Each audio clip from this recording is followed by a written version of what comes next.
Hello everyone, welcome back to Say What with James and Lakesia, and today we are doing our August movie reviews.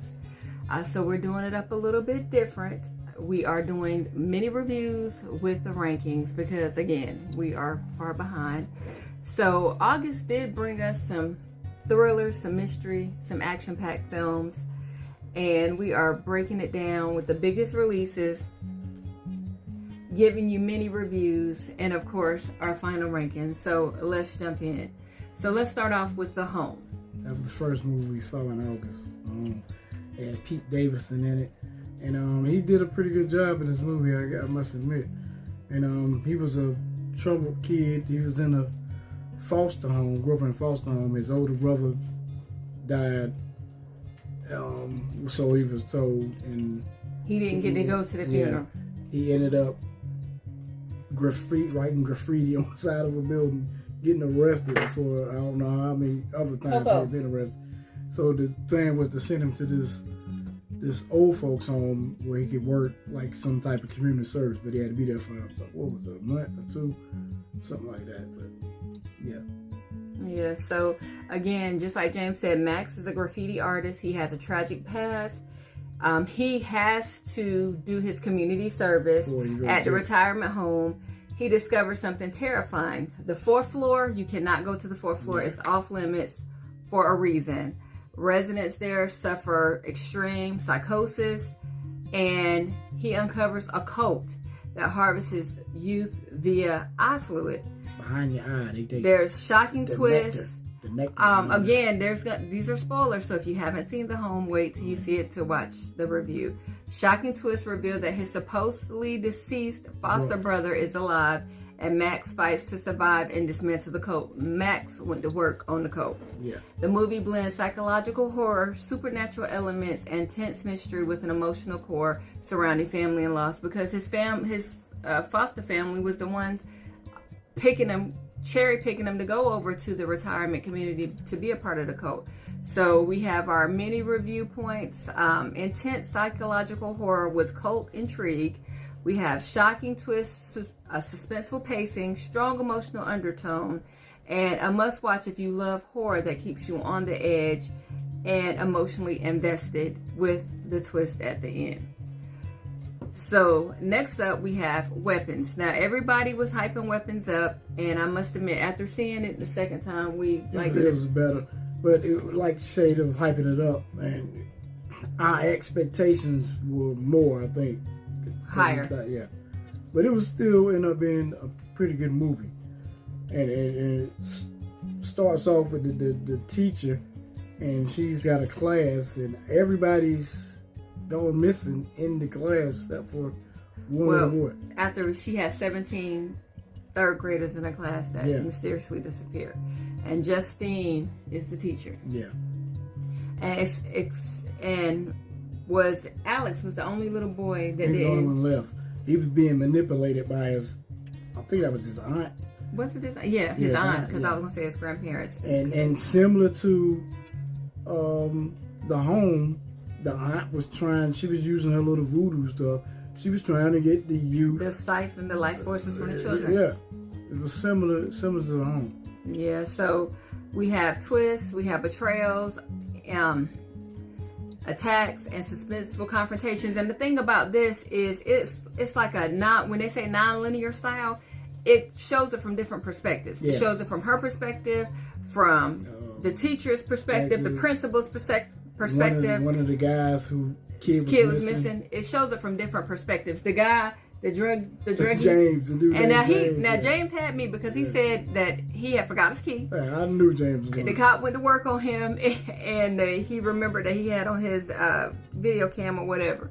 So it was just crazy. But the thing is that Justine, the teacher, okay, everybody's blaming you for the kids missing, and you're trying to still prove your point that you had nothing to do with it. But everywhere you go, you're getting attacked. So why are you going places? Just stay home. Exactly. So in the end, justice is served. Most of the children are traumatized. It's a suspenseful thriller with supernatural elements. The end was and a clever plot. The end was epic though. Yeah. Once they found the kids, the little boy turned the thing on his eye. Yeah. And Well, first they of all, released the weapons on her and they went to work on it. With Gladys, anybody with a haircut or hairstyle like that, you're not coming in my house. You're not. She was so just pale white, crazy looking. But it had a non-linear story that kept you guessing. It's dark, suspenseful, and it's supernatural. It had clever twists and high tension, and it's perfect for fans of psychological thrillers and supernatural mystery. So, I just expected more because it was hyped up a lot. Every time we went to the movies before this came out, we saw a preview for it. So, next up we have The Highest to Lowest. And I didn't even know that this movie was out until we were looking for movies to go see on this particular Tuesday. And James was like, hey, Denzel's in this. And I'm like, Denzel's not in the movie because we haven't heard anything about it. And Spike Lee produced it. It's a Spike Lee joint. So, of course, we're like, Denzel, automatically. That's an automatic yes right there. So, we have The Highest to Lowest. We have Denzel, who is David King, a music mogul. And he must recover a ransom for a kidnapped child while risking his business deal. Now, the thing is, they thought they kidnapped his son. But he kidnapped his homeboy's son, which was his bodyguard. Yeah. Now this is the thing. King. Now you don't have the money, but when they kidnap your son, you can come up with it. Even if you don't have it, you're gonna risk it all. But when they have your friends, your bodyguard son, and you don't have the money. Yeah. I mean, he was kind of having a bad look, and that's what even his son was saying. So we're not going to try. No matter what you do, but he didn't have the money. He didn't have the money. So what was he supposed to do? Because he was trying to scoundrel up. Sell the company at first, but he wanted to keep it. So he used all what he had to keep the company in. So he really didn't have it. Yeah. So after that chaotic, after a chase, now and then what happens is the cops. I mean, we have the guy from the Allstate commercial, Havoc, or whatever his name is. He's a cop. And he's a little smart mouth cop, too. So we have him and the epic mess up with Denzel and dropping the bag. Oh, yeah. And they just had that thing planned out so well. Yeah, A$AP Rocky. They had it planned out. There was no way that they were not going to get that money. So we had a chaotic chase, a mistaken kidnap. He confronted the kidnapper, who turns out to be A$AP Rocky, an aspiring rapper seeking recognition. It does have clever twists, intense confrontations. It mixes drama, suspense, and heart, ultimately showing his growth and mentorship. The only thing is now, Spike had a live chorus or orchestra. The music, some of the scenes, the music didn't seem like it went with the scene, and that kind of threw it off, and that threw it off for me. But what I liked about it is it was like paying homage to their relationship, like back in the day when Spike and Denzel made movies, and then we had the covers just showing how Denzel just went through, you know, how he aged gracefully, how he was on the cover of all these magazines. I love that. But we had fast-paced drama, clever twists, strong character development and tension, a mix of family stakes and business suspense, and it really does make you say, what would I do if I was in that situation? If I didn't have the money, I just didn't have it. But if it was your kid, you know, that's different. That was different though. But it's an exciting, emotional ride. Perfect for fans of high-stake thrillers. I think it's perfect for Spike Lee fans. Perfect for Denzel Washington fans. I just love how they came together to make this last film. There was some things that, of course, could have been left out, just like in all the movies. But hey. But now, last but not least, we have Relay. Now, this was a hidden gem, I definitely say, because we didn't see any. We might have saw like one preview on this, maybe one or two. I don't even know if we did. It was just one of them weeks where we had seen everything and we just needed to see something, and we chose this one. And Relay, just in case you guys never worked in a call center before, when people they have hearing impairments or speech impediments or whatever, they call the Relay service, and they basically relay the call for them. They type it in the screen, they type in what they're saying, and the relay operator reads it to the person they're calling, and these calls are not traced.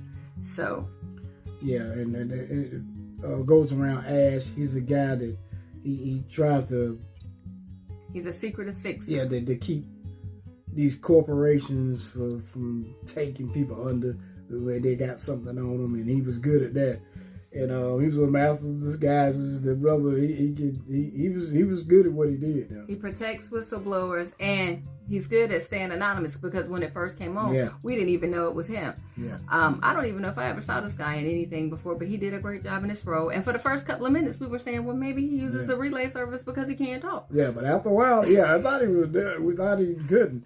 But after a while, I started keying in on the girl he was trying to help, which was because it was Sarah. like I was like, wait a minute. It was like in iRobot, you gotta be the dumbest smart person we ever met, and she keep messing it up. She kept doing. I was like, wait a minute. So we had the high stakes world of corporate espionage when Sarah is targeted.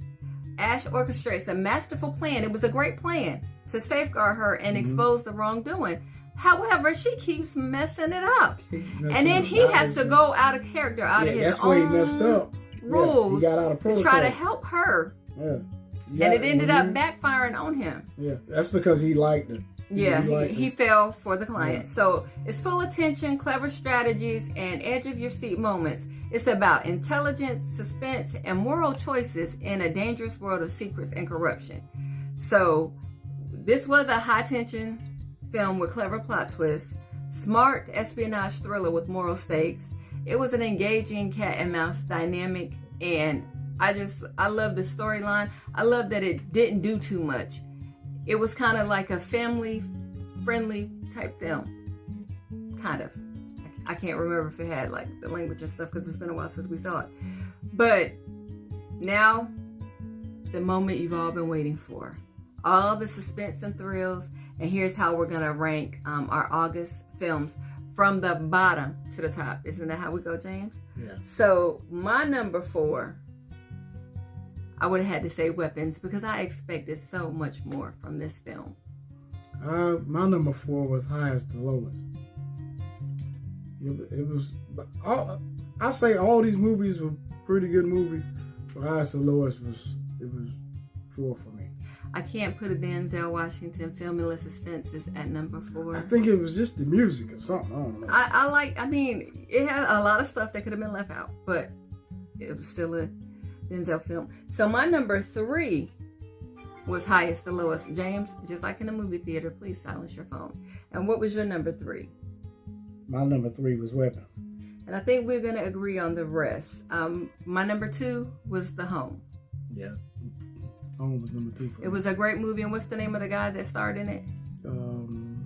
Pete Davidson. And the guy that was in Highest to Lowest, his bodyguard. You said his name before. Oh, man. But that's okay. I couldn't remember it, but you said his name before. And our number 1 would have to be Relay. Yeah, it stole the show this month.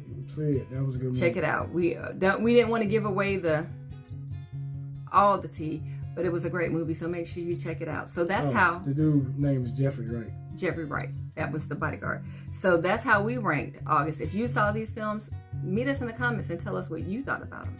And how would you have ranked them? But thanks for watching. Don't forget to subscribe and meet us in the comments. Take care. Deuces.